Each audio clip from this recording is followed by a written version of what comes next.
Hi, I'm Nurse Annette with the Family Birth Center at Rancho Springs. And I'm Ashley Collins, Marketing Coordinator for Southwest Healthcare System, which is Rancho Springs and Inland Valley Medical Center.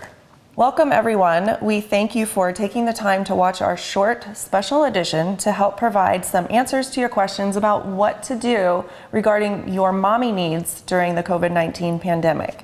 We are here for you and your families to help keep you healthy, safe, and informed. Yes, I've had many of you reach out and ask questions and voice your concerns. We're listening. Let's address the first and most common question that mommies are having right now during our new normal. So Annette, moms-to-be want to know, is it still safe to have your baby in a hospital? Ladies, I can understand that concern. We are a hospital and people go to the hospital when they are sick. And right now, that's a big concern for everyone. That is why we have certain protocols in place as far as visitation and the number of people coming into the hospital. And our staff is highly trained to help protect our patients. Our staff is accustomed to washing their hands often and to stay home if they are sick. In addition, we utilize masks and other precautions as needed on a case-by-case basis. We still provide the highest level of care that our families expect, with a heightened awareness of protecting against illness. We have always limited general access to our family birth center for the safety of our moms and babies. Now we have even further limited access so that we can help keep mom and babies safe and healthy. What about those women right now who are concerned about home births because they're worried about COVID-19? I've heard that also, Ashley, and ultimately moms are going to have to decide what they are comfortable with. What I can tell you is, especially for high-risk pregnancies, is that delivering in a hospital is much safer than being at home, because the hospital has a team of specialists available to fully care for you in case of an emergency, which any mother can have and experience during labor, not just high risk. For instance, the baby may become stuck in the birth canal or the mother may begin bleeding. It's hard to determine which patients are going to have an obstetric emergency. In fact, according to the American College of Obstetrics and Gynecology, the percentage is somewhere between 25 to 35% of first-time moms attempting a home birth that end up transferring to the hospital. And babies do die at home births, twice the rate than they do in hospital births. So just know the risks. Do your research. If that's the decision that you are leaning towards, or if avoiding the hospital altogether due to COVID-19, I'll tell you this, Rancho Springs is fully prepared and capable of protecting you and your baby in a safe, private room with one support person by your side. The baby will not leave your room. Baby stays with mom for that essential skin-to-skin and bonding experience. Southwest Healthcare is taking every action in accordance with CDC, Center of Disease Control guidelines, so that we can keep that part of your birthing experience for you and your partner a clean, safe environment. So very safe to have your baby at the hospital. We have seen several concerns on social media that Rancho Springs is actually running out of necessary personal protective equipment such as masks. Yes, I've seen those posts too.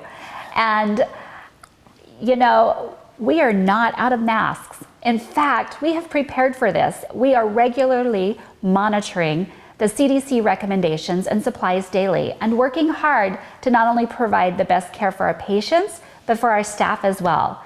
We recognize that we must be responsible with our inventory and use it in ways that allow us to have what we need and not waste any equipment. We have had many community members reach out with donations of required masks as well as homemade masks to help.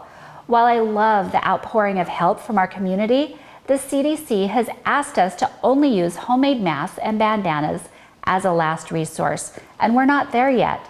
For now, we have what we need. That's really good to hear. Another question comes from all moms out there, I think. How do I protect my family right now? You know, that is a huge concern. Even me as a mom, I have that concern.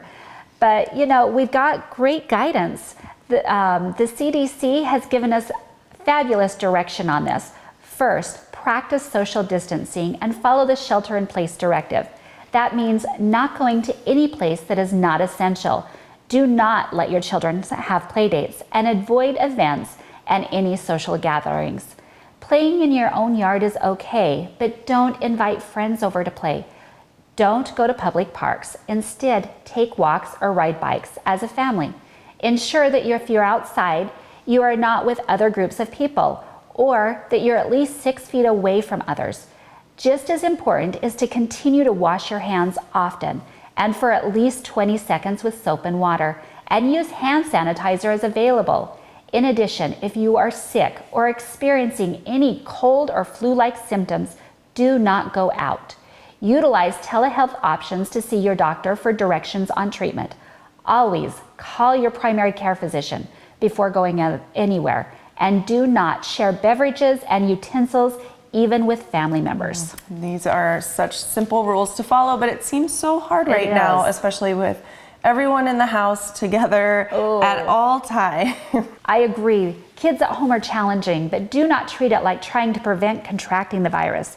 Treat it as if you already have the virus and you're trying to prevent it from spreading to your loved ones and your family. I have been trying to post ideas on my Facebook page daily to help with the humdrum of being home.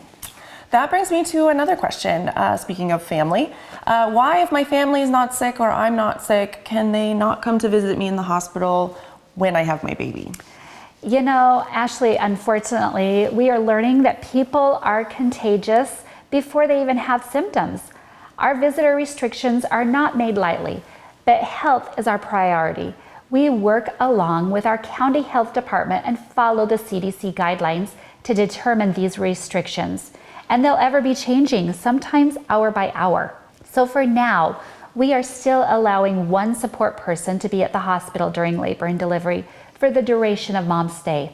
So unfortunately, family members will miss the birth. I explained this to a patient recently. The labor and delivery and postpartum stay are like sprinkles on a cake. The cake and icing are the rest of your life. Really the best part. If you miss out on the sprinkles, no big deal, because you still have that icing and cake. That's where the important part of this baby's life is. That is so true. A few days of isolation is worth a happy, healthy baby. Exactly. Thank goodness we have so many ways to share this experience, from FaceTime to social media and even really just photos. So true. Well, I hope we were able to answer some of your questions and address some of your concerns today. The most important thing to note is that our Family Birth Center and our Level 3 NICU, staffed by Reedy's Children's Specialists at Rancho Springs, are here to care for the special needs of our community and their babies 24/7. Our OBGYNs, neonatologists, anesthesiologists, and our neonatal nurses are ready for you to arrive. Remember, call your physician before you come to the hospital and enter through the emergency room. One support person may stay with you, even overnight. Thank you for the privilege of serving you and your family. One final note before we go: the health and safety of patients and staff is our top priority at Southwest Healthcare System. And as we provide ongoing critical care for our community, we are screening all individuals entering the hospital, monitoring for symptoms, and implementing isolation protocols if needed.